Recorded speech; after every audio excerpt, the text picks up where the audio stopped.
हमारा आज का टॉपिक है फ्यूगिसिटी। देखिए, the change in a free energy for a real gas expansion, यानी फ्री एनर्जी में चेंज रियल गैस एक्सपेंशन के लिए एट कांस्टेंट टेम्परेचर टी को हम कैसे डिनोट कर सकते हैं। Del G is equals to integration P2 P1 nRT dP upon P. इसको हम क्या मान लेंगे, इक्वेशन फर्स्ट। और 1 मोल के लिए हम n की वैल्यू क्या पुटअप कर देंगे यहाँ पे को 1, तो ये इक्वेशन सेकंड हो जाएगी।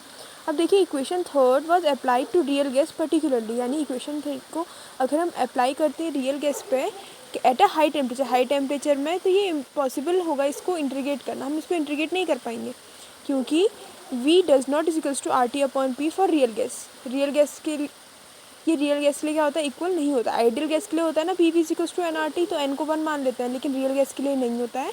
तो in order to remove this difficulty, इस डिफ़िकल्टी को रिमूव करने के लिए ल्यूइस ने एक न्यू फंक्शन बनाया जिसको एफ हम फ्यूगिसिटी बोलते हैं, जो कि डिपेंड नहीं करता है नेचर ऑफ गैस, यानी जो गैस है आइदर वो आइडल हो या वो रियल हो, इसमें डिपेंड नहीं करता है। Fugacity take place in equation first में P2 P1 की जगह हम क्या पुटअप कर देंगे, F2 F1।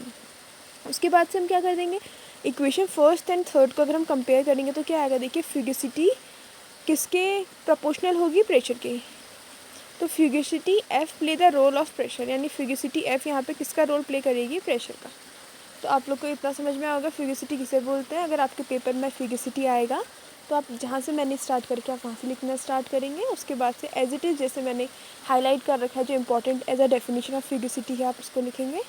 उसके बाद से हमारा ये सब चलता आएगा। इक्वेशन फर्स्ट और इक्वेशन सेकंड मानना पड़ेगा। इक्वेशन फर्स्ट में एज इट इज़ जैसे है वैसे ही रहेगा। इक्वेशन सेकंड में 1 मोल के लिए n की वैल्यू 1 हम एज्यूम कर लेंगे। और इक्वेशन उसके बाद से थर्ड में यहाँ पे को हम प्रेशर को इंट्रोड्यूस कर देंगे एक ऐसे फंक्शन g के साथ, तो उसको हम किससे रिप्लेस कर देंगे, g से रिप्लेस कर देंगे। तो यहाँ पे को del G is equals to integration F2 over F1 हो जाएगा।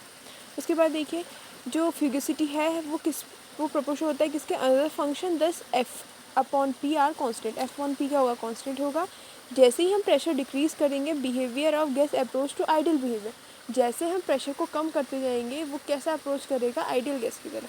तो limit P to 0 F upon P is equals to 1, और लो प्रेशर में क्या हो जाएगा, इक्वल हो जाएगा। हम इसके सिग्निफिकेंस भी लिखने पड़ेंगे। क्वेश्चन में आता है लाइट सिग्निफिकेंस ऑफ फ्यूगिसिटी। देखिए, सपोज सिस्टम एक ऐसा सिस्टम है जो consisting of liquid water in a contact with paper, जिसमें लिक्विड हो एज अ वाटर और वो कॉन्टैक्ट में हो अपने पेपर के साथ। एक कांस्टेंट टेम्परेचर में वाटर मॉलिक्यूल लिक्विड फेज में टेंड करेगा करने का वेपर में इवेपोरेशन के द्वारा। एट दिस टाइम, इस टाइम पर water molecule in the vapour tend to escape the liquid phase, वहाँ पर लिक्विड फेज को एक्सकेप करेगा, वेपर में जाना चाहेगा। When these two escaping tendency became equal, जब ये दोनों टेंडेंसी इक्वल हो जाएगी, वाटर का किसमें चेंज होना, तो this idea that the each substance in a particular state have a tendency to escape from the state is a perfectly general. तो इसी ये जो टेंडेंसी होगी, स्केपिंग टेंडेंसी, इसी को हम फ्यूगिसिटी बोलेंगे। तो ये हो गई आपकी फ्यूगिसिटी की डेफिनेशन। उसका यूनिट ऑफ फ्यूगिसिटी क्या क्या हो जाएगी, सेम, वो प्रेशर को ही हमने उसका मॉडिफाई बना रखा है रियल गैस के लिए, फ्यूगिसिटी प्रेशर सेम है। तो इसका जो हमारी यूनिट हो जाएगी वो सेम हो जाएगी फ्यूगिसिटी की तरह। फ्यूगिसिटी कोफिशिएंट क्या हो जाएगा, एक रियल नंबर हो जाएगा। So thanks for watching. इसके बाद आने वाले हम टॉपिक्स में फ्यूगिसिटी एट कांस्टेंट टेम्परेचर,